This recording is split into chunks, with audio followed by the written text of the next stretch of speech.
Welcome back. If we have been together for the previous 2 videos, so good to be with you again and continue this conversation, continue this intimate exploration of grief, heartbreak, and betrayal.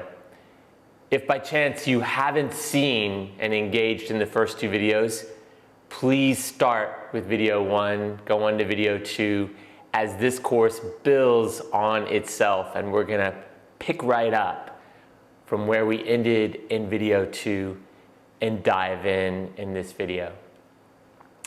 We've spent a lot of time exploring the nature of heartbreak and loss and breaking down how betrayal is a rupture in trust and how that rupture in trust can blow open, destroy our reality.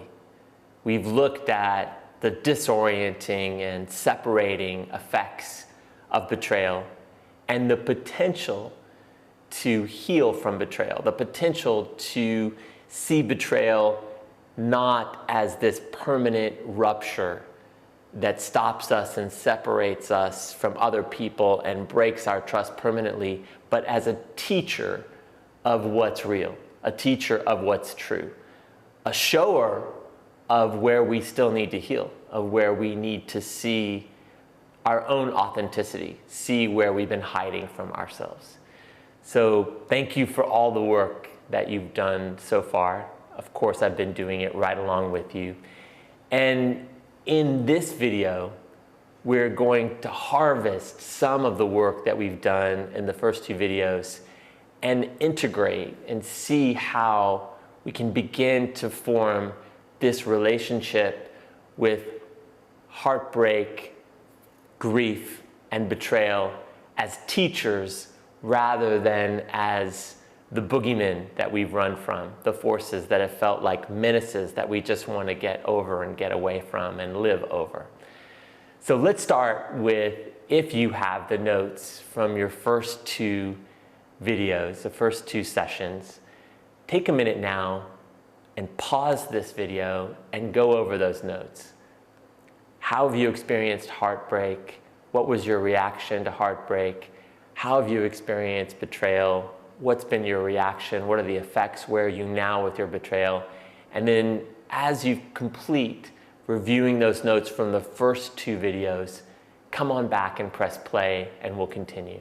So go ahead and get your writing materials close if you haven't already, and if you need to pause the video, but just make sure that you have either an open device or a pen and paper handy.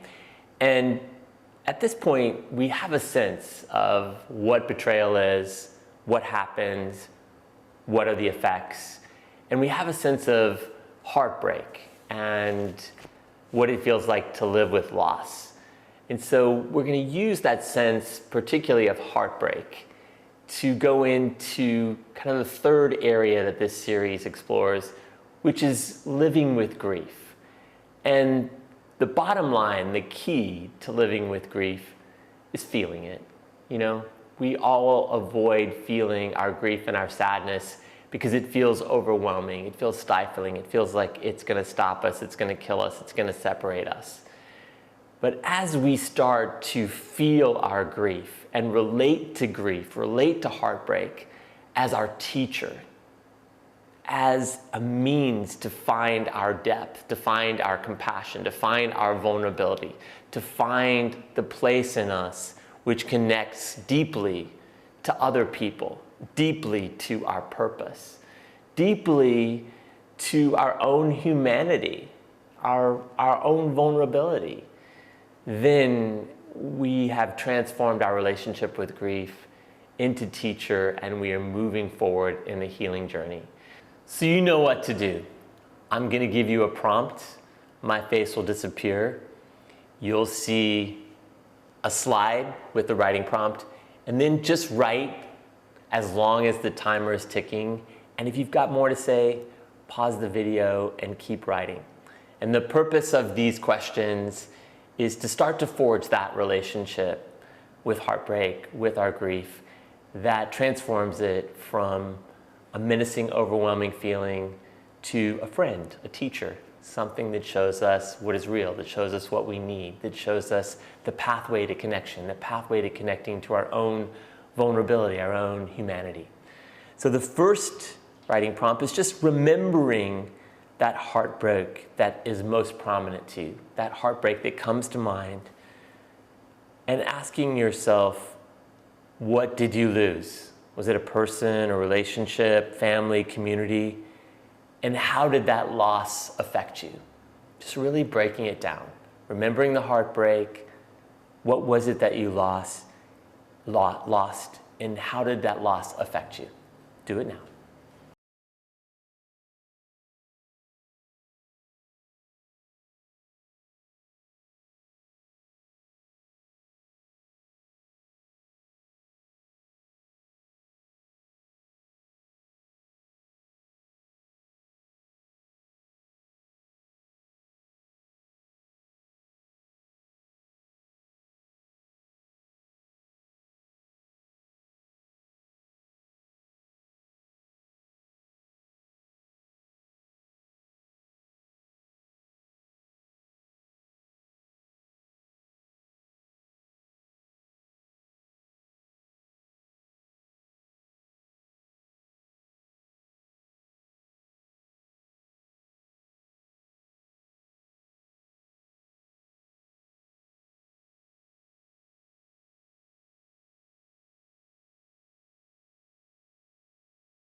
And when you lost that person, that relationship, that sense of belonging, what changed for you inside?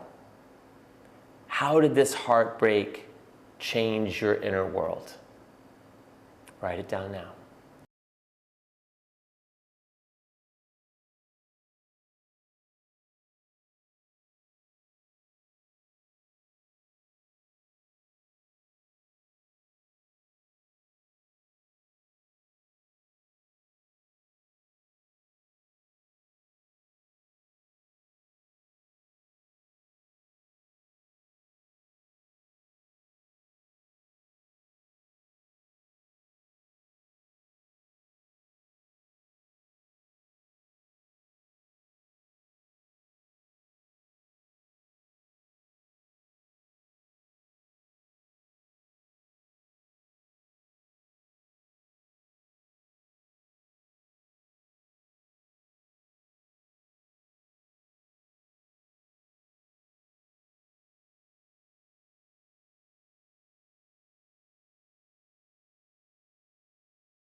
And this particular writing prompt has been really helpful for me.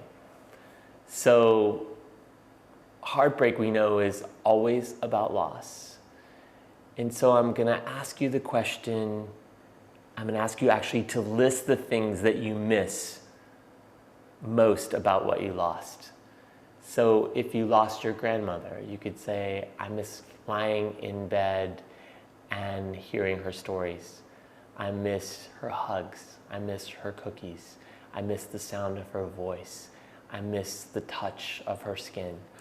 If it's a relationship that you lost, I miss the intimacy between us. I miss the laughter. I miss the shared experience. I miss the hikes. I miss the touch of his or her hand. So I'm asking you to list the things that you most miss about what you lost. Do it now.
Now, you've just listed what you miss most about that person, relationship, or group that you lost.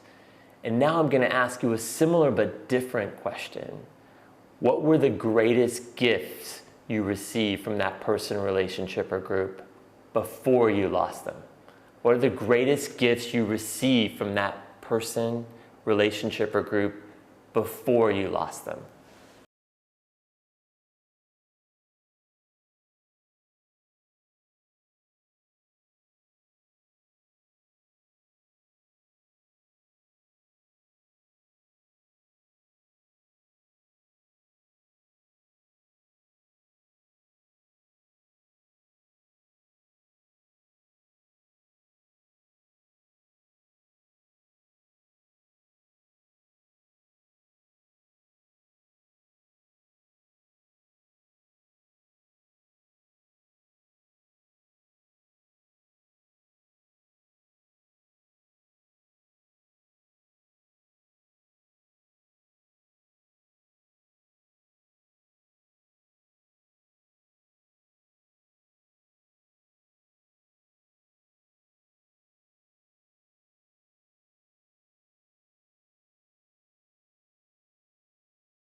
And now I'm going to ask you a question that sounds similar, but it's much more global.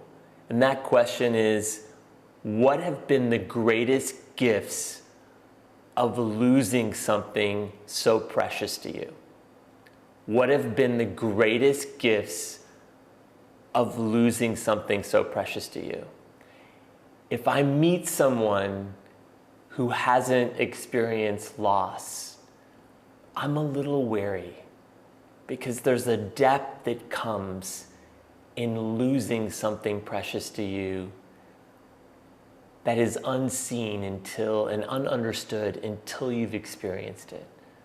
So please write down, what are the greatest gifts you've received from losing something so precious to you?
And through this process, as you felt all that you feel around your heartbreak, all that you felt around this particular heartbreak that you're working with, what could be on the other side for you of feeling the grief you feel around this loss? What could be on the other side of deeply feeling this grief that you feel around this loss, around this heartbreak? Write it down.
Now, we've all been conditioned to not feel scared, to not be vulnerable, and to not be sad, at least for very long. So the question is, what have you been taught that you believed about feeling scared, vulnerable, and sad? And how have your beliefs around feeling scared, vulnerable, and sad stopped you from truly feeling the grief you feel around this loss? How have those beliefs that you believed stopped you from feeling the scared feelings, the vulnerable feelings, and the sadness you feel around this loss?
And now, as we continue to look into this possibility of grief as a teacher, grief as a doula birthing us into a new reality. A doula is the person who helps the mother have the baby. As we look at this transformed relationship with grief, what could be available to you if you opened to feeling more of the scared, vulnerable, and sad feelings you have around this loss? How might opening these feelings positively affect your relationships, your sense of peace, your sense of well-being? Could it even offer you more joy and spontaneity? Write down whatever comes. This is your vision of what could be possible if you opened more to these feelings.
So in this last writing prompt, I'm inviting your creative, imaginative side to come out.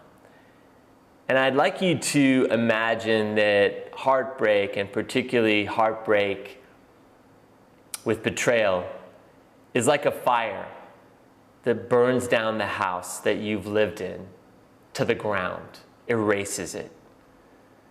And after you feel and mourn this loss of the house that you've lived in that's felt like home, what kind of house would you like to build for yourself next?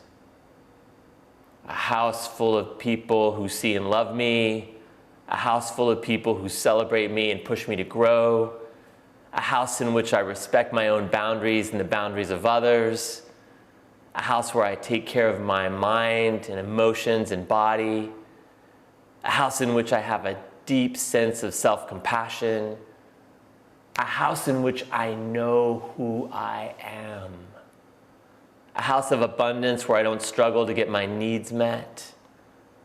What kind of house would you like to build? This doesn't mean that your grief process is over.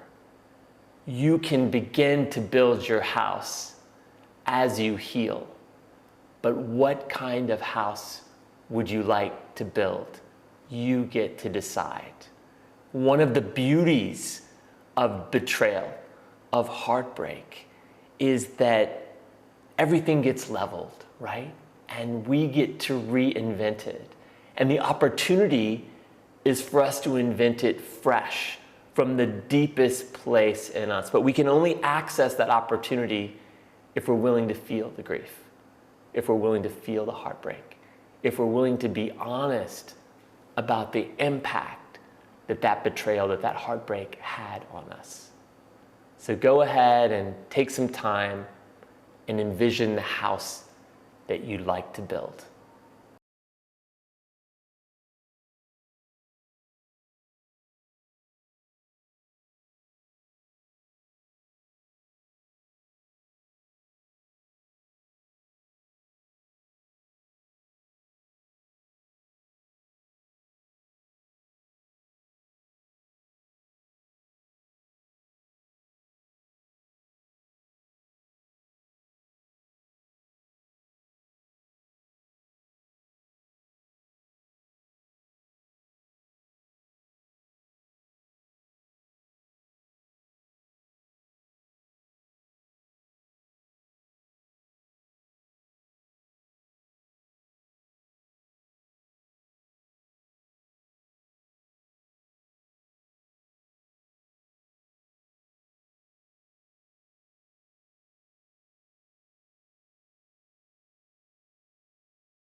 And just in case you didn't have enough time to fully envision that house that you would like to build, feel free to pause the video and go back and work more particularly on that question. And as you look at these qualities of this house that you would like to build for yourself, this fresh world that you would like to create, how would it feel to live in that house? How would it feel in your body to have a house like that? If the opportunity with betrayal, with heartbreak, is that we get to reinvent ourselves and the world around us. We get to reinvent our perspective, our outlook, the place we come from, the way that we approach love, vulnerability, opportunity, passion, how we engage in the world, how we live our destiny, the energy that we bring to every relationship, every interaction. If that's the possibility, if that's the house that you choose to build, how would it feel to live in that house? Write it down now.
You've done such amazing work in these 3 sessions that we've journeyed together on. And I am so grateful again and honored to be on this journey and to do this work right along with you. And what I know is true from the Dream Academy and all the work that we do is that there's no one but us that can do the inner work. But we don't have to do it alone. And I personally don't like to do it alone. I like to do it in community. So for this last question, I'd like you to look and see what kind of support you need to do this work and to continue. The purpose of these sessions together is to open the door.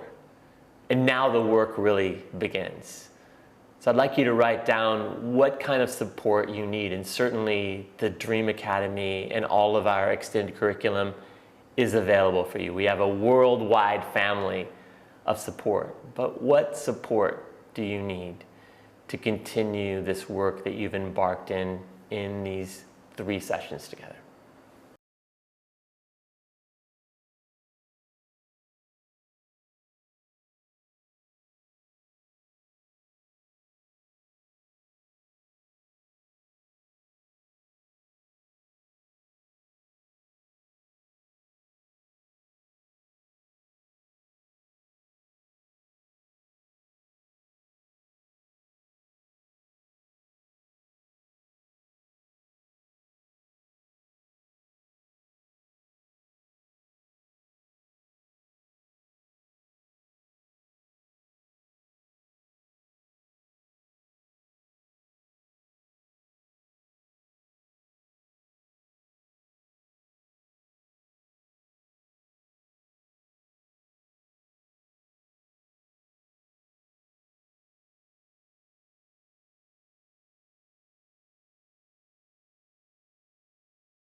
Profound thanks, and I can't wait to see you in one of our live sessions with the Dream Academy.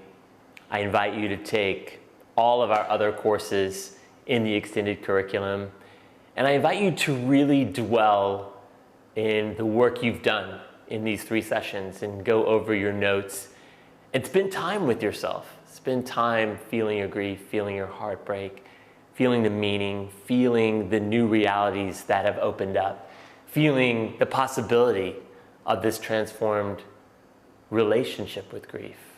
Grief is our greatest ally. Heartbreak is our greatest ally. I think about the lily that blooms from the mud, the phoenix that rises from the ashes. And every person I know that is a profound teacher, profound change maker in the world, and I know a few, experienced incredibly dark times, incredibly overwhelming grief, devastating loss, and lots of betrayal. This is the fodder that makes resilience. This is the fodder that makes passion, that makes a person that can actually deliver the gifts that they were born to bring into this world. So my hope is that you'll continue to do this work and that we'll see you in a TDA class. And until we meet again, I love you. Take good care. Drink lots of water, sleep, eat, and love yourself big.